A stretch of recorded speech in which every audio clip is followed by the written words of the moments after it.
비타민은 우리 몸에서 합성되지 않기 때문에 반드시 음식으로 보충해야 합니다. 하지만 식생활이 불규칙하고 바쁜 현대사회에서는 음식 대신 간편한 비타민제를 섭취하는 사람이 늘고 있습니다. 눈 건강에 좋다고 알려진 비타민 A부터 에너지 생성을 돕는 비타민 B, 위암 예방은 물론 피부를 건강하게 하는 비타민 C, 뼈 건강과 면역력을 챙겨주는 비타민 D, 이 모든 것이 합쳐진 종합 비타민까지 현대인의 건강 필수품이 되어버린 비타민. 사람들 사이에 떠도는 비타민에 관한 소문의 실체를 파헤쳐라. 아니 옆에 무슨 가게가 새로 생겼나 봐. 건강정보 소식통 김석원. 그러게 아주 오픈 행사가 아주 거창하더라. 리액션의 여왕 나쑥떡. 아 행사는 소리였어? 뒷북의 끝판왕 소문난까지. 오늘도 뭉쳤다 첨벤저스 삼총사. 오랜만에 머리도 하고 수다 산매경에 빠져있던 그때 첨벤저스 앞에 나타난 의문의 한 남자. 아우, 머리하고 계시는데 죄송합니다. 이거 자도 피곤하고, 응? 나이 들수록 몸은 여기저기 아프고 건강 챙기기 힘드셨죠. 그럴 때 필요한 게 바로 이 종합 비타민.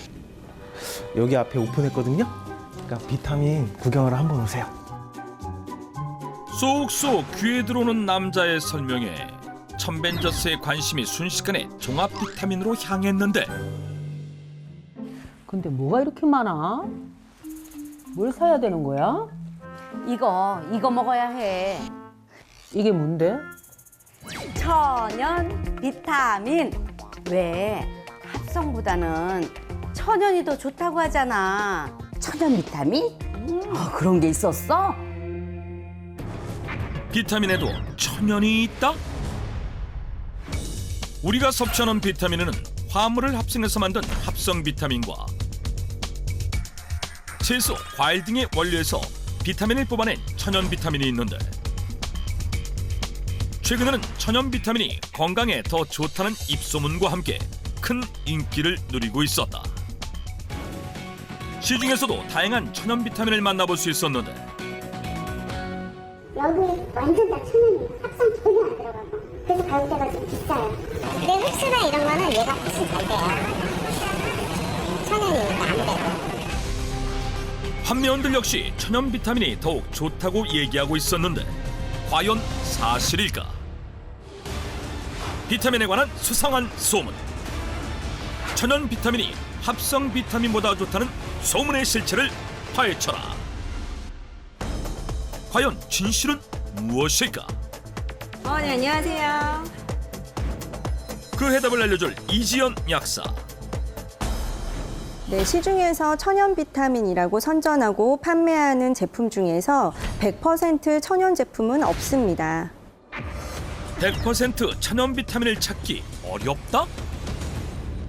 네, 과일이나 채소에서 성분을 추출했다고는 하지만 그 성분 자체를 몸에 흡수될 수 있게 약으로 만드는 과정에서 부형제라고 하는 화합물질을 첨가하게 됩니다. 천연 비타민이 흡수율이 좋다고 선전을 하지만요. 이 합성 비타민보다 더 우월하다 이렇게 말씀드릴 수는 없고요. 가격적인 면에서나 보관 방법 등을 고려할 때 천연 비타민이 훨씬 더 좋다고 말씀드리기는 어렵습니다. 실제 천연 비타민이라고 광고하는 제품들 중 화학물질이 섞여 있는 경우가 많았다. 또한 같은 100mg이 들어있다면 천연 비타민이든 합성 비타민이든 그 효능은 비슷하다고 한다. 비타민에 관한 수상한 소문. 천연 비타민이 합성 비타민보다 좋다는 소문은 거짓. 천연과 합성만으로는 우열을 가리기 어려운 종합 비타민제. 그렇다면 종합 비타민제를 제대로 고르는 방법은 없을까? 청기누설이 알려주는 종합 비타민제 고르는 꿀팁. 네, 비타민제를 고를 때는 개인마다 다른 식습관이나 생활 습관 등을 고려해야 되는데요. 네, 비타민 A와 철분의 함량은 꼭 확인하시는 것이 좋습니다. 비타민 A와 철분의 함량을 반드시 확인해야 한다? 네, 비타민 A의 경우 베타카로틴이라는 전구체의 함량으로 표시되어 있는데요. 베타카로틴을 과량 섭취하게 되면 흡연자의 경우 폐암의 위험을 높인다고 보고되어 있습니다. 철분 또한 과량 섭취 시 독성을 유발할 수 있는데요. 때문에 피검사 후에 철분이 부족하다고 판단된 경우에만 복용하시는 것이 좋습니다. 지용성인 베타카로틴을 음식이 아닌 영양제 형태로 과다 섭취하면 몸 안에 쌓여 부작용을 불러오고 많은 양의 철분을 섭취하면 몸속에서 세포 손상을 불러오게 된다. 때문에 과다 복용 위험이 있는 비타민 A와 철분은 아예 들어있지 않거나 권장량의 절반 이하로 들어있는 제품을 고르는 것이 좋다. 그리고 또 하나, 종합 비타민제를 고를 때 반드시 주의해야 할 점이 있다는데 네, 비타민제를 선택할 때는 복용 중인 신약과의 궁합을 잘 고려해야 합니다. 보통 고령인 분들은 고혈압, 고지혈증, 당뇨 등의 만성 질환을 앓고 계신데요. 그때 아스피린이나 와파린 등의 항응고제를 복용 중이시라면 비타민 E를 과량 섭취하실 경우 피를 더욱 묽게 만들어 출혈의 위험을 높이기 때문에 함량을 잘 보고 섭취하셔야 합니다. 혈액이 지나치게 묽어지면 혈소판 기능이 떨어져 출혈 위험이 높아지기 때문에 항응고제를 섭취하고 있다면 비타민 E가 들어있는 비타민제는 피해야 한다. 집으로 돌아와 촉촉한 피부를 위해 관리에 나선 첨벤저스 삼총사. 여기에 비타민C가 들어있어서 피부가 깨끗해진대. 비타민C가 그렇게 좋은 거였어? 맞다, 비타민C. 왜 그래? 생각난 김에 비타민C 먹으려고. 잠깐. 자기 아침에 비타민C 먹는다고 하지 않았어? 응, 먹었는데 하나를 더 먹으려고. 아이고, 자기 그럼 큰일 나. 비타민C는 하루에 한 번만 먹어야 돼. 아유, 비타민C인데 어때? 괜찮아. 비타민C 섭취를 둘러싸고 순식간에 벌어진 논쟁. 그렇다면 시민들은 어떻게 생각하고 있을까? 많이 먹는 것보다 하루에 한 알 정도는 적당한 것 같아요. 아니요, 많이 먹어도 된다고 생각하고 있습니다. 하루에 한 번만 복용합니다. 한 번만 먹는 게 맞는 것 같다고 생각합니다. 대다수의 시민들은 비타민C를 하루에 한 번만 복용해야 한다고 답했는데 비타민에 관한 수상한 소문. 비타민C를 하루에 한 번 복용해야 한다는 소문의 진실을 파헤쳐라. 필수 비타민으로 알려진 비타민C. 어떻게 섭취하는 것이 맞을까? 비타민C는 하루에 여러 번 나눠 먹는 것이 더 좋습니다. 소문과 달리 비타민C는 여러 번 나눠 먹어야 한다? 비타민C는 흡수율이 낮고 몸에 남아있는 시간이 짧습니다. 고용량을 먹는다고 하여도 필요한 만큼만 흡수되고 남은 비타민C는 섭취 후 6시간 정도가 지나면 몸 밖으로 배출이 되거든요. 200mg 이상 섭취 시에 흡수율이 낮아지기 때문에 한 번에 200mg 정도의 적은 용량으로 6시간마다 한 번씩 나눠 먹는 것이 좋습니다. 수용성인 비타민C는 필요한 만큼만 흡수되고 남은 양은 수분과 함께 몸 밖으로 배출되기 때문에 적은 용량으로 6시간에 한 번씩 섭취하는 것이 더 좋다는 것. 비타민에 관한 수상한 소문. 비타민C를 하루에 한 번 복용해야 한다는 소문은 거짓. 먹는 시간에 따라 그 효능이 극대화되는 비타민C. 시간만큼 중요한 것이 바로 함께 섭취하는 다른 영양제와의 궁합. 비타민C의 효능을 높이기도 낮추기도 하는 궁합이 있는데요. 우선 비타민C는 비타민 E와 함께 섭취하는 것이 좋습니다. 활성산소를 제거하고 노화를 막는 효능이 더욱 오래 지속됩니다. 반면 비타민C와 피해야 하는 궁합은 항암이나 면역력을 높이기 위해서 먹는 셀레늄인데요. 비타민C의 흡수율을 떨어뜨릴 수 있기 때문에 4시간 정도 간격을 두고 섭취하는 것이 좋습니다. 비타민C의 항산화 효능을 높이는 비타민 E는 함께, 비타민C의 체내 흡수율을 떨어뜨리는 셀레늄은 간격을 두고 섭취하라. 비타민C가 아닌 다른 비타민 역시 궁합을 맞춰 섭취하면 그 효능이 배가 되는데, 그래서 준비했다. 비타민 똑똑하게 먹는 법. 먼저 노화 예방에 도움이 된다 알려진 비타민 E는 오메가3 영양제와 찰떡궁합. 오메가3는 비타민 E의 체내 흡수율을 높여주고, 비타민 E는 오메가3가 몸 안에서 산패되지 않도록 보호해준다. 반면 피해야 할 궁합은 비타민 A와 비타민 D. 서로의 흡수를 방해하기 때문에 3-4시간 차이를 두고 먹는 것이 좋다. 네, 비타민을 섭취할 때 궁합만큼이나 그 나이에 맞는 비타민을 섭취하는 것이 중요한데요. 먼저 60대 이상 여성의 경우엔 노화 방지를 위한 비타민 E를 섭취하는 것이 좋고, 60대 이상의 남성의 경우 뇌졸중의 발병률을 낮춰주는 비타민 C를 섭취하는 것이 좋습니다.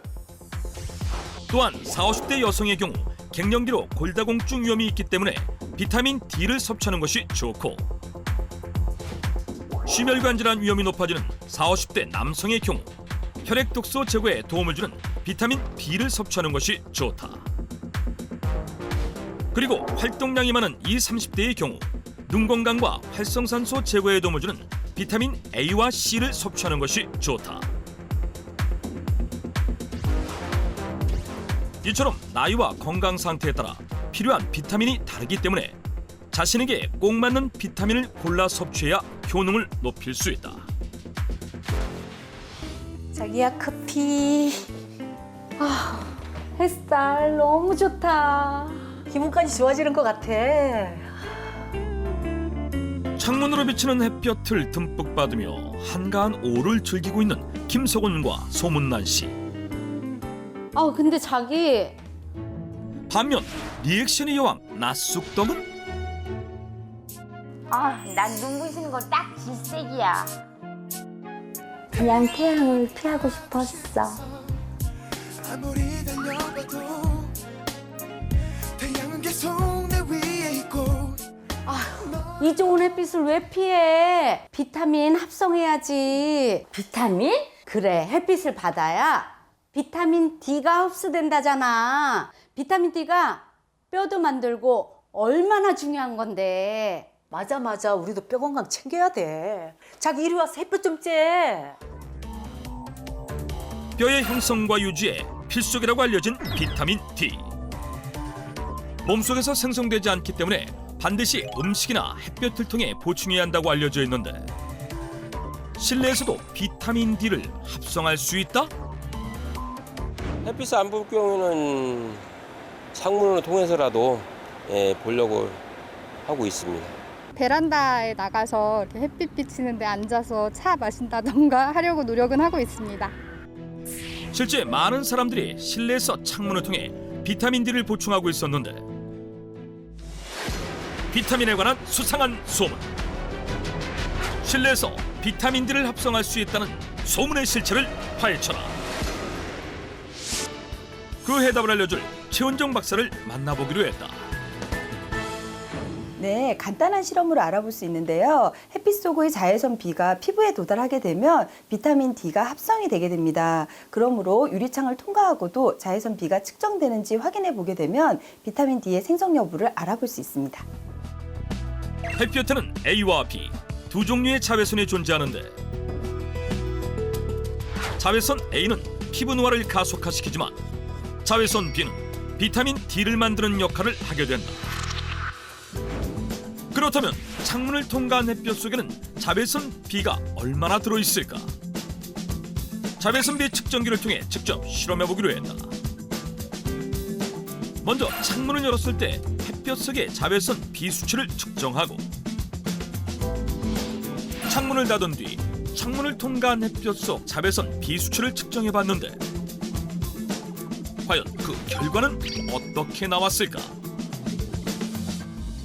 햇볕 속의 자외선 B 수치는 0.16. 그런데 놀랍게도 창문을 통과한 햇볕 속에는 자외선 B가 전혀 들어있지 않았다. 대체 어떻게 된 일일까? 비타민 D를 생성시키는 자외선 B는 파장이 짧기 때문에 대부분의 아파트라든지 건물 등에 사용하고 있는 창문의 유리는 투과하지를 못합니다. 그러므로 비타민 D 합성을 위해서는 창문을 열거나 혹은 밖으로 나가서 햇빛을 직접 쬐어야 합니다. 유리창을 통과한 햇볕에는 자외선 B가 없기 때문에 비타민 D를 생성할 수 없다는 것. 따라서 햇볕을 통해 비타민 D를 제대로 합성하려면 맑은 날 오전 10시에서 오후 3시 사이 팔다리 절반을 노출하고 20분 정도 햇볕을 쬐거나